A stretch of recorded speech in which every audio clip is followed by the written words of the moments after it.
So I'm going to do a review of How to Be a Liberal by Ian Dunt. This was book 72 of 2020. I wrote quite an extensive written review for it, so I'm going to use that as a basis of my conversation with you today. So I read this book on Audible and I listened to it again in parts to be able to write the review that I'm going to discuss. So hopefully I remember enough of it to talk to you about it. So Dunt discusses the essential principles of what liberalism actually is and the development of it across history from its conception in 19th century philosophy.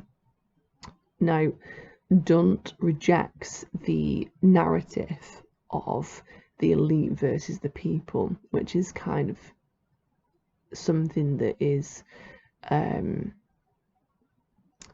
proffered by Marxist ideology, for example. This kind of like class kind of conflict that is supposed to be within society. So Dunt rejects this and also rejects this idea that there is a centralised power within this kind of elite, and suggests that there's actually a false homogenisation of people, putting people into kind of identity bands and suggesting that everybody's kind of the same, and that this kind of like attacking of institutions that actually work and actually function for society and benefit everybody, it actually consolidates that power that is apparently centralised rather than challenging it.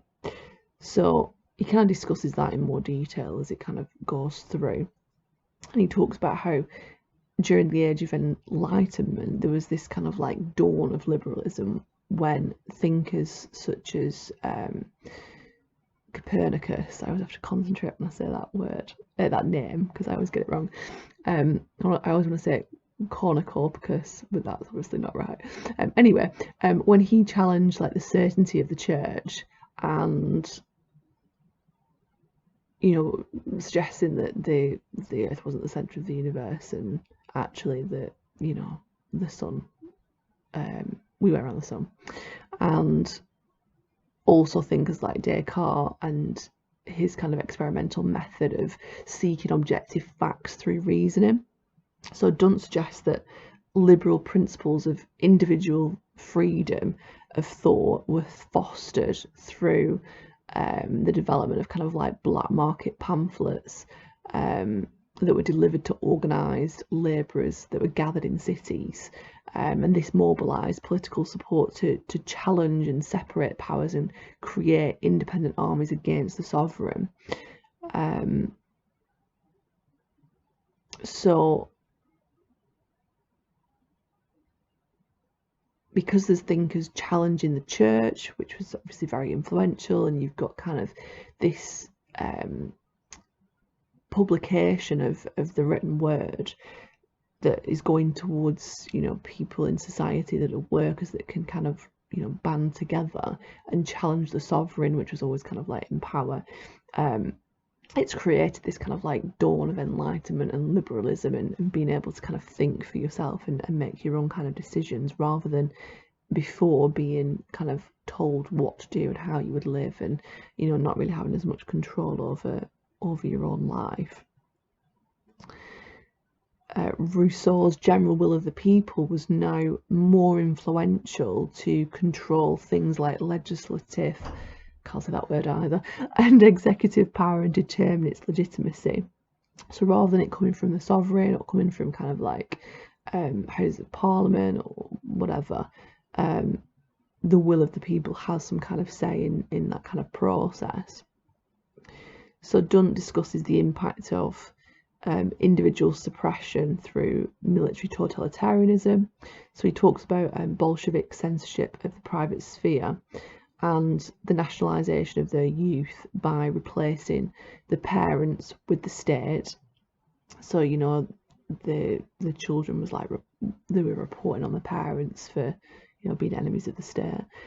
Talks about fascist Italy and Nazi Germany, where all the liberal thinkers were murdered. You know, the first people to go in a totalitarian regime are the intelligentsia who are usually thinking for themselves. You don't want people that are liberals that are thinking freely, because that'll undermine the ideology that doesn't make any logical sense, because it's based on some kind of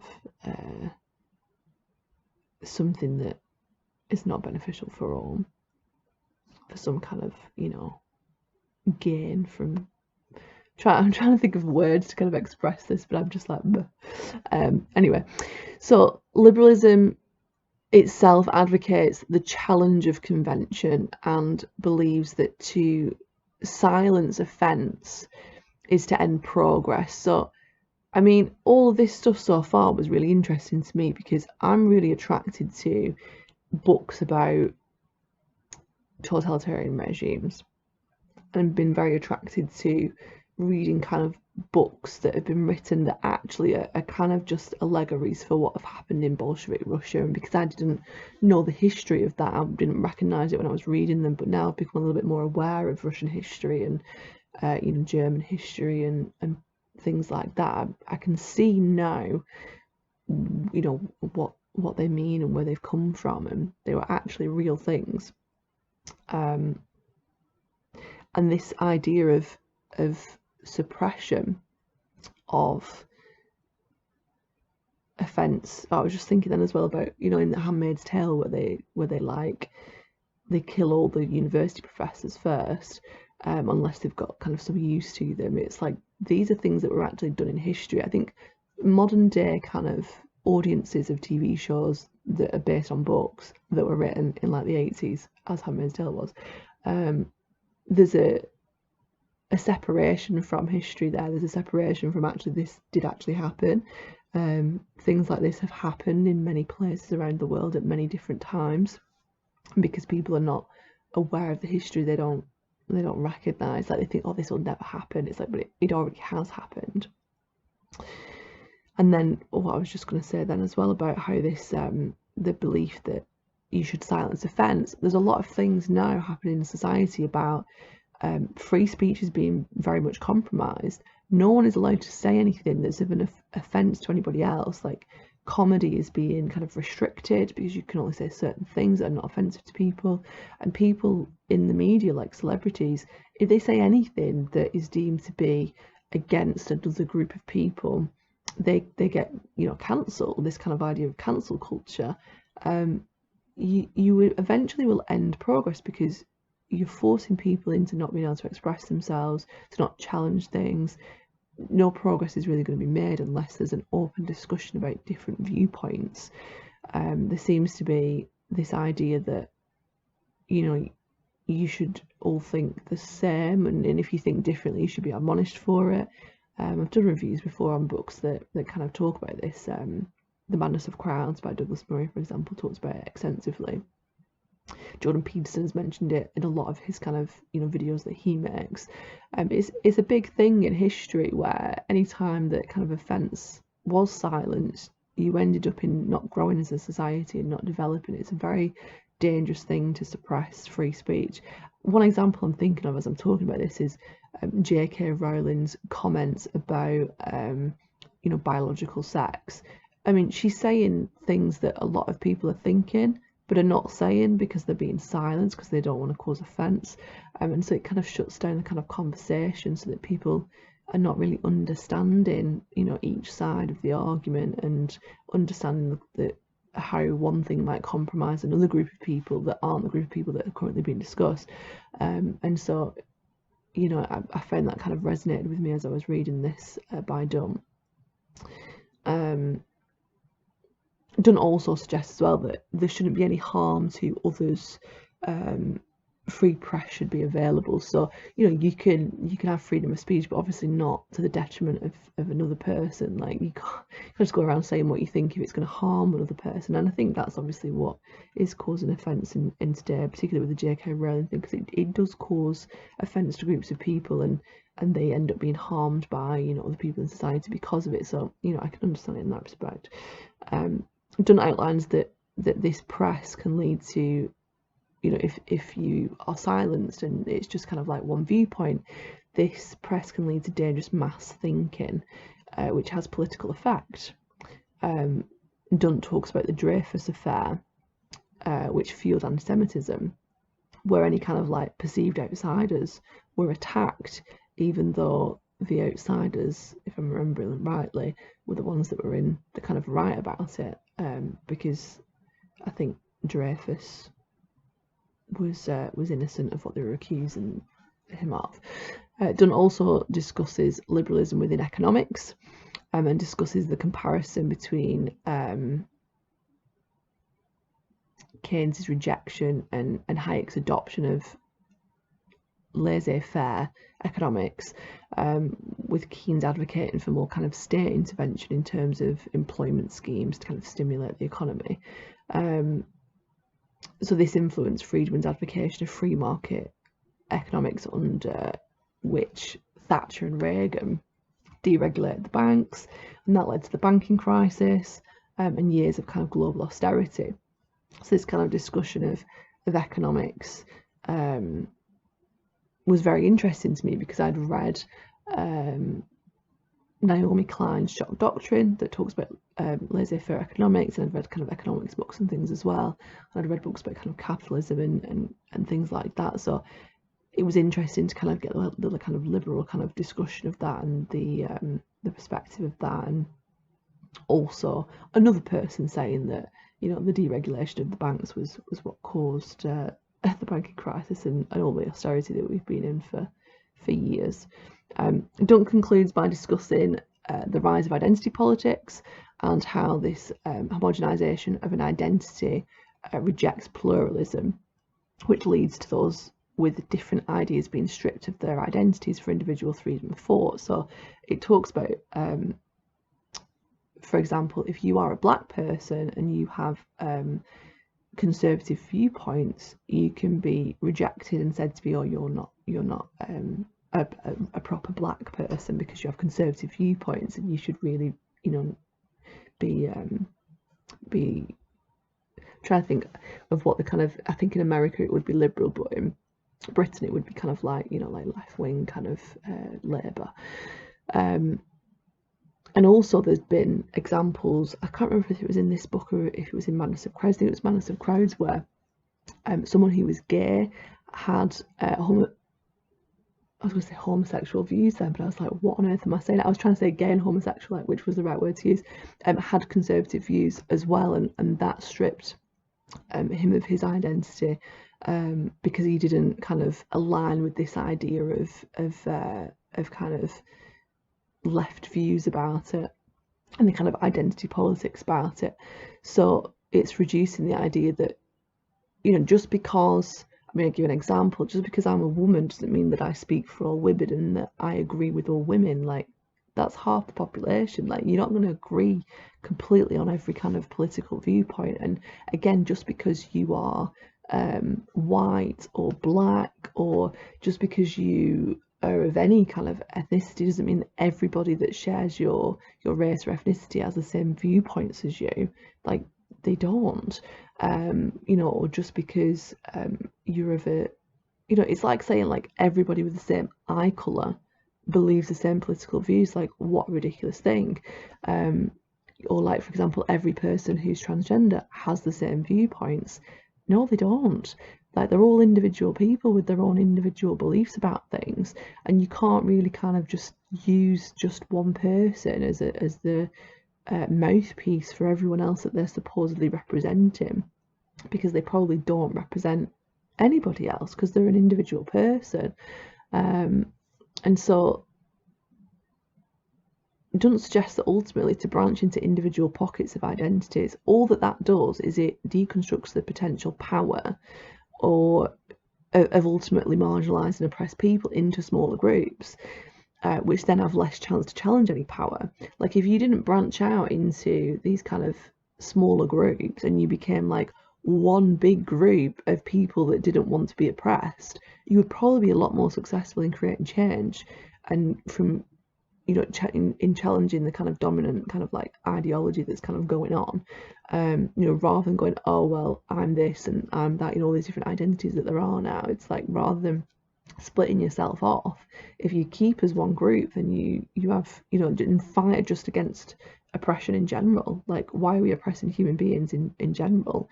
Like, it shouldn't matter for what reason it's because of it, you know, why are we not challenging it all together? Dunt suggests this has also led to kind of a tribalism and the rise of nationalism, where people are not behaving as individuals, they're not thinking for themselves, they're kind of behaving as a group, and it's creating kind of division and, you know, not kind of accepting people as being individuals. And smartphones have led to self-publishing, so, you know, you can, I mean, I'm self-publishing right now. You know, you can publish whatever you think, whatever you feel. You know, you can do whatever. There is floods now of information at your fingertips from everybody. You have very little time to think for yourself. You have very little time to kind of process some information and go, do I actually believe in what is being said to me, or is that a load of rubbish? You kind of just taking on what is being said to you. You're probably at risk of you know, lots of fake information, because you don't have time to fact check everything, because there's so much information that we're just not evolved to cope with, which is why lots of people are overstimulated and mental health issues, because there's just so much information out there. And also you become kind of immersed in an echo chamber that just provides little alternative perspectives, and so you get used to everyone agreeing with what you think, and you never are challenged, and you never grow, and you never think kind of for yourself. You become kind of homogenized in that kind of group. It's not really kind of useful for progress.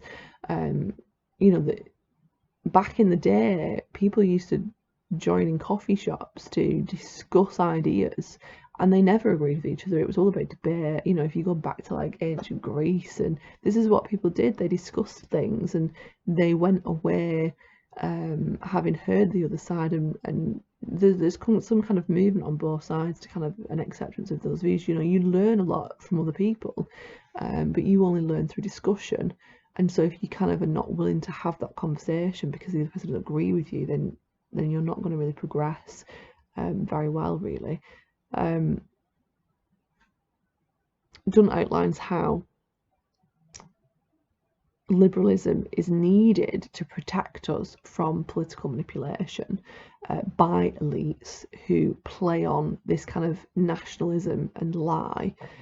So, for example, Brexit, the amount of lies that were told by the elite about Brexit that most of the country believed, or didn't think that it mattered, or, you know, they didn't, lots of people didn't think for themselves when they voted for Brexit. They believed what they saw in the media, they believed what the leaders told them. And I imagine now, given the current state of living, they might be able to appreciate that they might have, you know, voted against the best interest there. I can't imagine that many good things have come out of us not being in the European Union, apart from the ability to vaccinate. I think that was the only positive out of it. I think, unfortunately, the coronavirus pandemic has masked the negative impact that Brexit has had, because everyone's just thinking, oh, it's just because of the pandemic. It's like, well, look at maybe other countries and look at how they're not in the situation that we're in currently, and that's probably because, you know, we went through Brexit and then did the pandemic. Also, Trump getting into kind of, you know, American power, they play on this idea of nationalism, of you know, keeping people out, you know, because you wanting kind of restrictions on immigration. I think one of the lies in Brexit was that if you voted for Brexit, there'd be more control over the borders.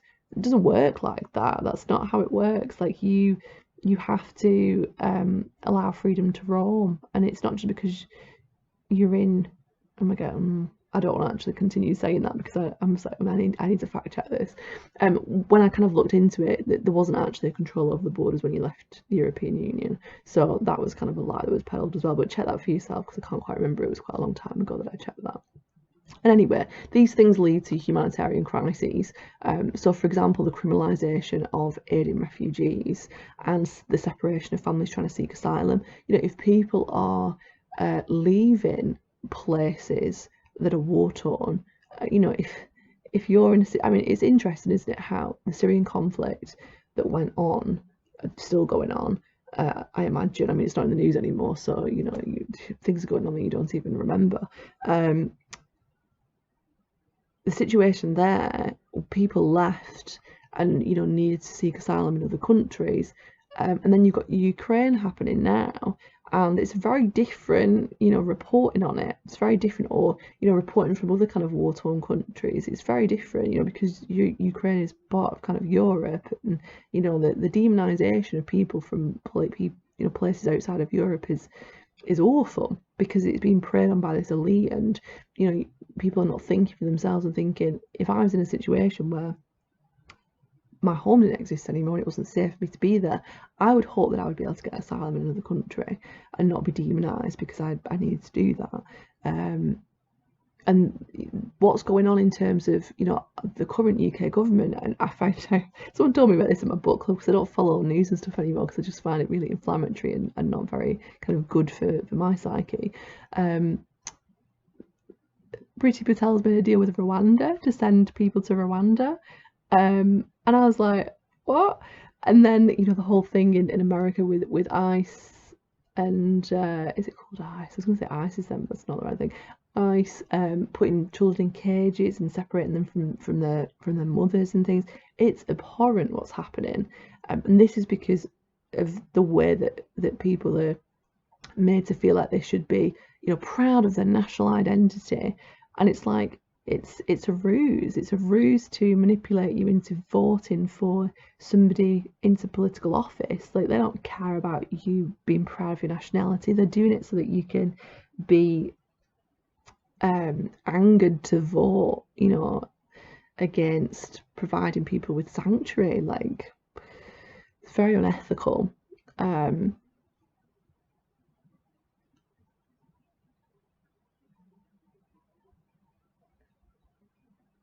Oh no, I was just like looking at my written review then, and I only seem to have like part 1, and I'm like, where's part 2 gone?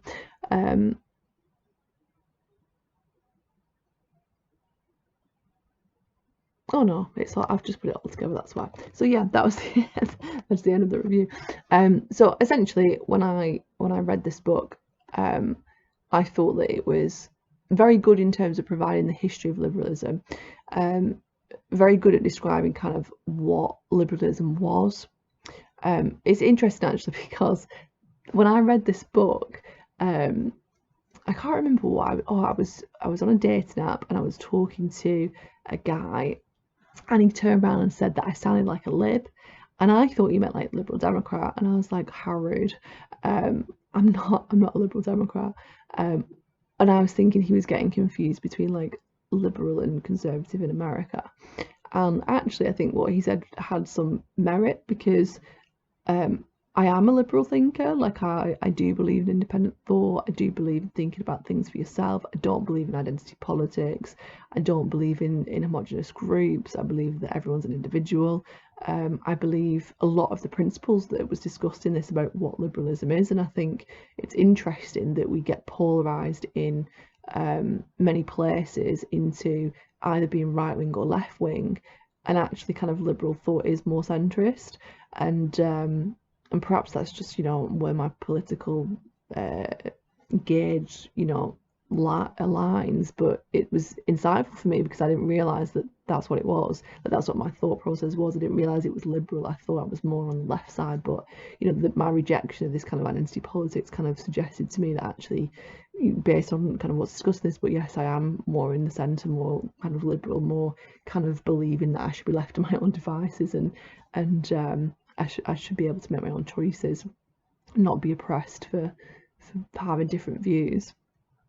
So yeah, I really enjoyed it. I gave it 4 out of 5 stars. I would recommend reading it. It was great on audio as well, so I'd recommend listening to it on audio also. So yeah, give it a try.